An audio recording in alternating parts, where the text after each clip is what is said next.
ಸಾಮಾಜಿಕ ಕಾರ್ಯಕರ್ತ ಸ್ನೇಹಮಯಿ ಕೃಷ್ಣ ಅವರ ಬಂಧನವಾಗಿದೆ.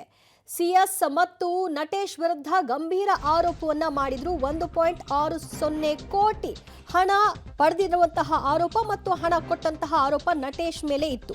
ಇದೇ ವಿಚಾರವಾಗಿ ಇವತ್ತು ನಟೇಶ್ ದೂರನ್ನ ದಾಖಲು ಮಾಡಿದ್ರು. ಹೀಗಾಗಿ ಸಾಮಾಜಿಕ ಕಾರ್ಯಕರ್ತ ಸ್ನೇಹಮಯಿ ಕೃಷ್ಣ ಬಂಧನವಾಗಿದೆ. ನಕಲಿ ದಾಖಲೆ, ನಕಲಿ ಆಡಿಯೋ ಸೃಷ್ಟಿಸಿದ ಆರೋಪ ಇವರ ಮೇಲಿದೆ. ನಟೇಶ್ ಕೊಟ್ಟ ದೂರಿನ ಮೇರೆಗೆ ಸ್ನೇಹಮಯಿ ಕೃಷ್ಣ ಅವರನ್ನ ಅರೆಸ್ಟ್ ಮಾಡಿದ್ದಾರೆ.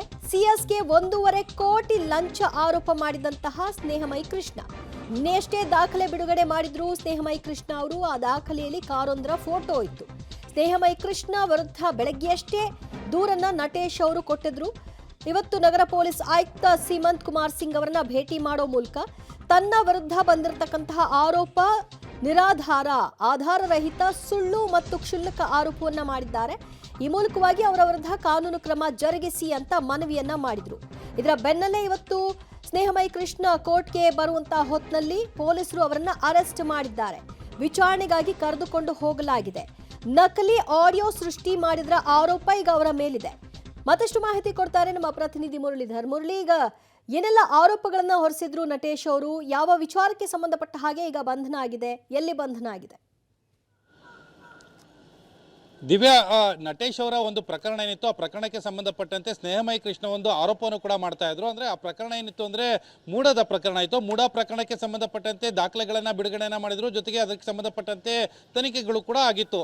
ಯಾವಾಗ ಬಿ ರಿಪೋರ್ಟ್ ಅನ್ನ ಇನ್ನು ಕೋರ್ಟ್ ಒಪ್ಪಿಗೆಯನ್ನ ಮಾಡ್ಕೊಳ್ತು, ಅದಾದ ಬಳಿಕ ನಟೇಶ್ ಅವರ ವಿರುದ್ಧ ಇನ್ನೊಂದು ಆರೋಪಗಳನ್ನ ಮಾಡ್ಕೊಳ್ತಾ ಬರ್ತಾರೆ. ಅಂದ್ರೆ ಅವ್ರಿಗೆ ಬಂದಂತ ಮುಂಬಡ್ತಿಯ ವಿಚಾರಕ್ಕೆ ಸಂಬಂಧಪಟ್ಟಂತೆ ಅವರು ಆರೋಪವನ್ನ ಮಾಡ್ಕೊಳ್ತಾ ಬರುವಂತದ್ದು. ಅಂದ್ರೆ ಸಿಎಸ್ ಶಾಲಿನಿ ರಿಜಿಸ್ಟ್ರೇಷನ್ ಇದ್ರು, ಅವರಿಗೆ ಸರಿಸುಮಾರು 1.6 ಕೋಟಿಯಷ್ಟು ಹಣವನ್ನು ಕೊಡ್ತಾರೆ.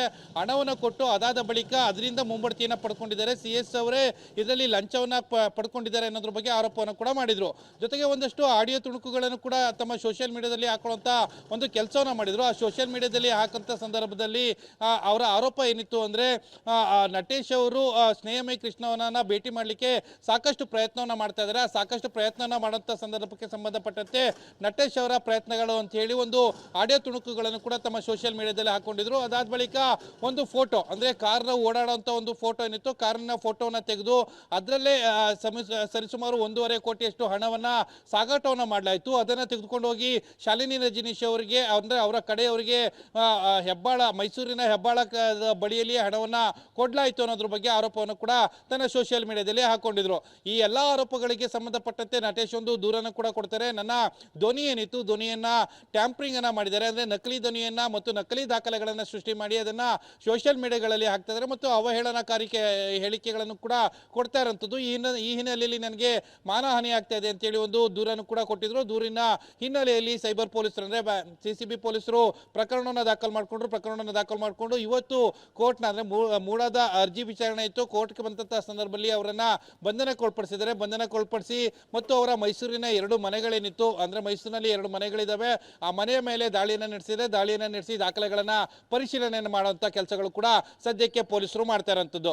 ಅಂದ್ರೆ ಅವರ ವಿರುದ್ಧ ಆರೋಪಗಳಿಗೇನಿತ್ತು, ಆರೋಪಗಳಿಗೆ ಸಂಬಂಧಪಟ್ಟಂತೆ ನಟೇಶ್ ಮತ್ತು ಸಿಎಸ್ ಶಾಲಿನಿ ರಜನೀಶ್ ಇಬ್ರು ಕೂಡ ಹೇಳುವಂತದ್ದು ನಿರಾಧಾರ ಅಂತ ಹೇಳಿ ಅದಕ್ಕೆ ಸಂಬಂಧಪಟ್ಟಂತೆ ಈಗ ಬಂಧನಕ್ಕೊಳಪಡಿಸಿ ವಿಚಾರಣೆಯನ್ನ ಮುಂದುವರಿಸ್ತಾ ಇರುವಂತದ್ದು. ದಿವ್ಯಾ, ಮುರಳಿ ಸಂಪರ್ಕದಲ್ಲಿರಿ, ಮತ್ತಷ್ಟು ಮಾಹಿತಿ ನಿಮ್ಮಿಂದ ಪಡ್ಕೊಳ್ತೀವಿ. ಸದ್ಯ ಸ್ನೇಹಮಯಿ ಕೃಷ್ಣ ಅವರನ್ನ ವಿಚಾರಣೆಗಾಗಿ ಪೊಲೀಸರು, ಸಿಸಿಬಿ ಪೊಲೀಸರು ತಮ್ಮ ವಶಕ್ಕೆ ಪಡ್ಕೊಂಡಿದ್ದಾರೆ. ವಿಚಾರಣೆ ಮುಂದುವರೆದಿದೆ.